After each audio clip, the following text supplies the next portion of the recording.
മണമുള്ള സുഗന്ധമാണ് നബിയേ. അങ്ങയുടെ മണം ഈ ലോകത്തുള്ള എത്ര വിലപിടിപ്പുള്ള കസ്തൂരിയുണ്ടോ, സുഗന്ധമുണ്ടോ, അതിനേക്കാൾ വലിയ സുഗന്ധമാണ് നബിയേ. അങ്ങനെയാണ് മുത്തുനബി തങ്ങളെ കുറിച്ച് പറയാൻ നമുക്ക് ഓരോരുത്തർക്കും ഉള്ളത്, അല്ലെ?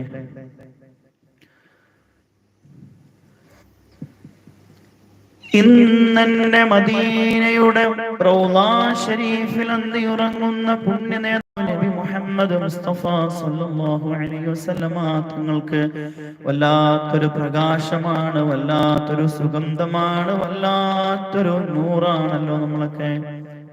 അല്ലാഹുവിന്റെ റസൂല് പറഞ്ഞു, അനമിന്നൂരില്ലാഹ്, ഞാൻ അല്ലാഹുവിൽ നിന്നുള്ള പ്രകാശമാണ്. വകുല്ലു ശൈഇൻ മിൻ നൂരി, എല്ലാ വസ്തുക്കളും എന്റെ പ്രകാശത്തിൽ നിന്നാണെന്ന് പുണ്യ നബി മുഹമ്മദ് മുസ്തഫ സല്ലല്ലാഹു അലൈഹി വസല്ലം. ഈ ലോകത്തെ മതമൈത്രി പഠിപ്പിച്ചത് അല്ലാഹുവിന്റെ റസൂലാണെന്ന് നമുക്കറിയാം, ഓരോ വ്യക്തികൾക്കും അറിയാം. എങ്ങനെയാണ് മതമൈത്രി പഠിപ്പിക്കുന്നത്? ഒരു ജൂതന്റെ മയ്യത്ത് കടന്നു പോകുമ്പോൾ ഹബീബ് എഴുന്നേറ്റ് നിന്ന് ആ ജൂതന്റെ മയ്യത്തിനെ അനുഗമിച്ചെങ്കിൽ അതൊരു മനുഷ്യനാണ്. ഏത് മതവിഭാഗമായിക്കോട്ടെ, അത് മനുഷ്യനല്ലേ? യുടെ ഏറ്റവും വലിയ മാതൃകയാണ് അള്ളാന്റെ റസൂലിനേക്കാൾ വലിയൊരു ഹ്യൂമാനിറ്റേറിയൻ ഈ ലോകത്തിൽ ഉണ്ടാവുകയില്ല, ഇനി ഉണ്ടാവുകയുമില്ല. ഒരു വ്യക്തിക്കും കഴിയില്ല ഹ്യൂമാനിറ്റിയെ, അള്ളാന്റെ റസൂലിനേക്കാൾ വലിയൊരു ഹ്യൂമാനിറ്റിയെ കൊണ്ടുവരാൻ ഒരു വ്യക്തിക്കും സാധ്യമല്ല. വാക്കിലൂടെ പ്രവൃത്തിയിലൂടെ കാണിച്ചു തരണം, വാക്കിലൂടെ പറയാൻ കഴിയും, പക്ഷേ പ്രവൃത്തിയുടെ ഹ്യൂമാനിറ്റി കാണിച്ചു തരണമെങ്കിൽ അത് അള്ളാന്റെ റസൂൽ മുഹമ്മദ് നബി സല്ലല്ലാഹു അലൈഹി വസല്ലമ തങ്ങൾക്കേ പറ്റുകയുള്ളൂ. എത്ര ഹൈന്ദവരാണ് ഹബീബിനെ റോൾ മോഡലാക്കുന്നത്, എത്ര ക്രൈസ്തവരാണ് ഹബീബിനെ റോൾ മോഡലാക്കുന്നത്. നമ്മളെ മുസ്ലിം സമുദായമായിട്ട് ഹബീബിനെ റോൾ മോഡലാക്കാൻ നമുക്കെന്താണ്?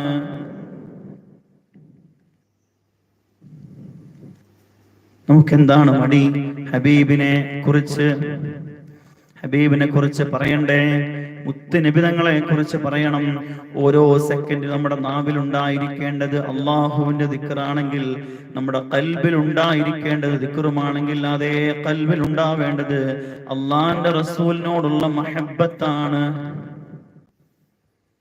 അല്ലേ?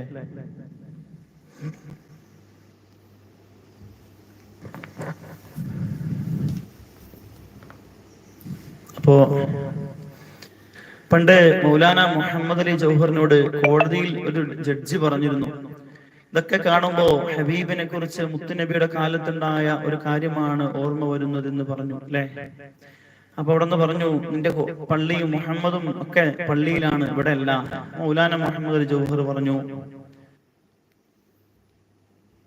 ഞാനിവിടെ തളർന്നു വീഴുന്നത് വരെ എന്റെ ഹബീബിനെ കുറിച്ച് പറഞ്ഞെങ്കിൽ, ഞാൻ ഇവിടെ ഹബീബിനെ കുറിച്ച് പരാമർശിച്ചു പോയെങ്കിൽ എന്റെ ശരീരം ഞാൻ ഇവിടെ തളർന്നു വീഴുന്നത് വരെ അള്ളാന്റെ ഹബീബിനെ കുറിച്ച് പറയും.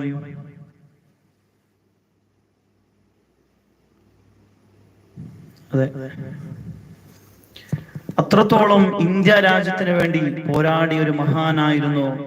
ശരിക്കും ഒരു വലിയന്റെ പവറിലേക്ക് മാറിയ ആളായിരുന്നു മൗലാന മുഹമ്മദ് അലി ജൗഹർ.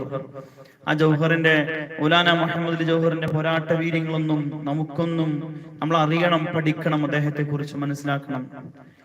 ആരാണ് മുത്തുനബി തങ്ങളെന്നും ഇങ്ങനെ കാണിച്ചു തരും. സുന്നത്തിലൂടെ ഓരോ സുന്നത്തിനെ ഹയാത്താക്കുന്ന കാര്യത്തിൽ മൗലാന മുഹമ്മദ് അലി ജൗഹറിനെ പോലെ മറ്റൊരാളില്ല.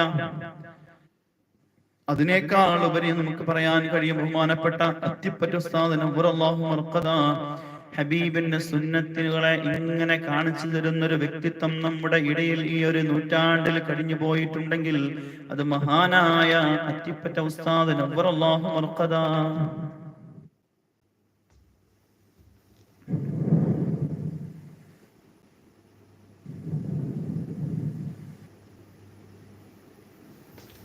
എന്തായാലും ആരായാലും കേൾക്കും, അതൊന്നും വിഷയമല്ല. പുണ്യ റസൂൽ സല്ലല്ലാഹു അലൈഹി വസല്ലം നിങ്ങൾ കേൾക്കുന്നില്ലേ? അതാണ് വേണ്ടത്. ആളുകൾ കേൾക്കുന്നുണ്ട്, ഇഷ്ടം പോലെ ആളുകൾ കേൾക്കുന്നുണ്ട്, നമ്മളൊന്നും അറിയില്ല എന്നേ ഉള്ളൂ. ഇൻഷാ അല്ലാഹ് അല്ലാഹു സുബ്ഹാനഹു വ തആല എല്ലാവരുടെയും ദുആ വസിയത്ത് ഖബൂൽ ചെയ്ത് അനുഗ്രഹിക്കട്ടെ.